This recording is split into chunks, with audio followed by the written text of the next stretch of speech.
today's vlog, i-discuss ko sa inyo yung mga things na kailangan mong malaman bago bumili ng Honda Civic FT. Sa lahat ng mga nagbabalak na bumili ng first car and isang Civic FT sa kinukonsider nyo kunin, this video is for you. First on the list is the gas consumption, kasi yun naman yung una nating tinitignan pag bumibili tayo ng sasakyan. So I'm gonna break it to you guys. Civic FT is not an economy car. Hindi siya katulad ni Mirage, hindi siya katulad ni Wigo na economy car.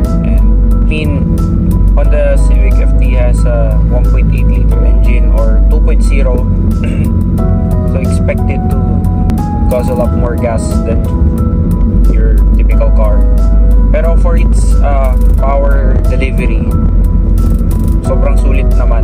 And at the same time, if you don't wanna own a boring car, you're looking forward to drive a fun car, kumbaga nandyan yung fun and nandyan yung sporty handling. At the same time, gusto mo na medyo malawak na interior, Honda Civic FT is going to be for you. So yun, medyo magastos lang siya sa gas, pero kumbaga para sa akin in general, sakto lang, kasi enough naman yung power na dinideliver, and at the same time hindi kapitin sa overtaking, and mabilis niya makuha yung speed na kailangan mo for at least for for a daily driver. Second is going to be the maintenance.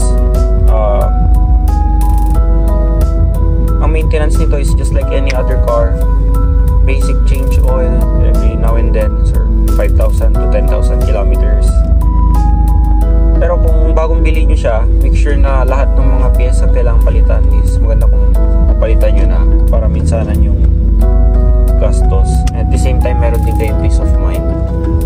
Some issues will come up from time to time. Parang itong sa akin, nagkaroon siya ng high idle.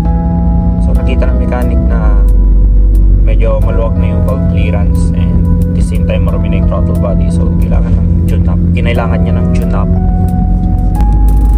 Sa maintenance, kailangan nyo ng legit na FT mechanic, or kung meron man kayong kilala, or kailangan nyo ng legit na mechanic na kabisado yung Civic FT para at least hindi na manghula sakaling magkaroon mo ng problema yung sasakyan nyo. At the same time, mas less yung gastos, kasi kung ang kukunin yung mekaniko yung hindi kabisado yung mga common issues ng sasakyan na to, medyo misdiagnose niya, madodoble yung mga piyesang kailangan yung bilhin. So mas maganda kung ang kunin yung mekaniko for this is yung piyesa sa Civic FT, para hindi na madoble-doble yung piyesa na kailangan nyo. Pangatlo is going to be the ground clearance and yung load capacity niya.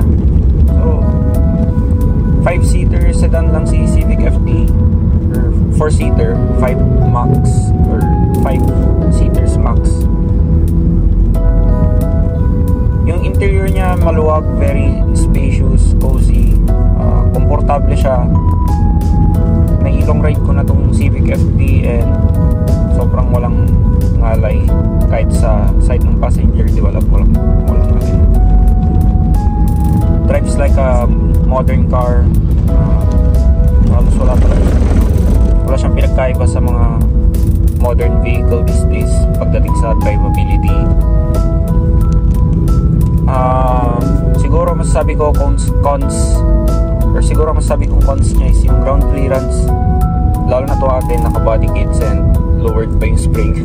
So yun, pag may mga lubak-lubak, medyo kailangan mong magdahan-dahan, and pagbaha, syempre medyo lugi ka na kaagad, unless hindi ka naka-lowered, yun siguro mas safe ng konti.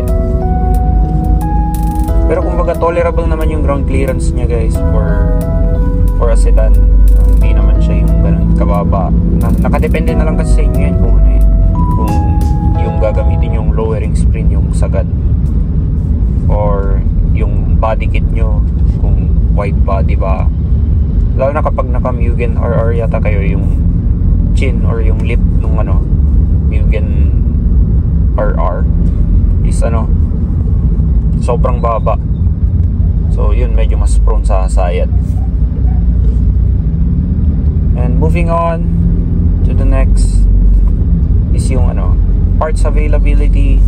Syempre Civic FD walang problema pagdating sa pyesa. At the same time, hindi naman siya masyadong maselan sa pyesa, depende na lang kung anong part yung i-maintain mo. Kapag sa pangilalim, hindi naman siya ganun karte, kahit aftermarket walang problema. Pwera na lang sa sa mga fluids tulad ng ATF and sa engine oil, aftermarket nang gamit ko eh. So far safe naman yung Motul na H-Tech 100. Pero sa ATF dapat pure na Honda EW1 lang yung gamitin, and make sure na hindi nyo gamitan ng fake. So kung sakali na kinoconsider nyo bumili ng Civic FD guys,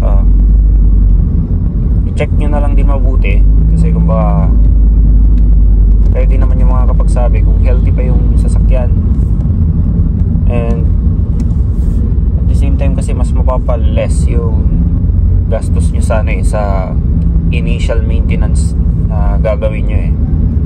Basta second hand car, kahit anong klaseng second hand car, meron kayong initial na gagastusin dyan.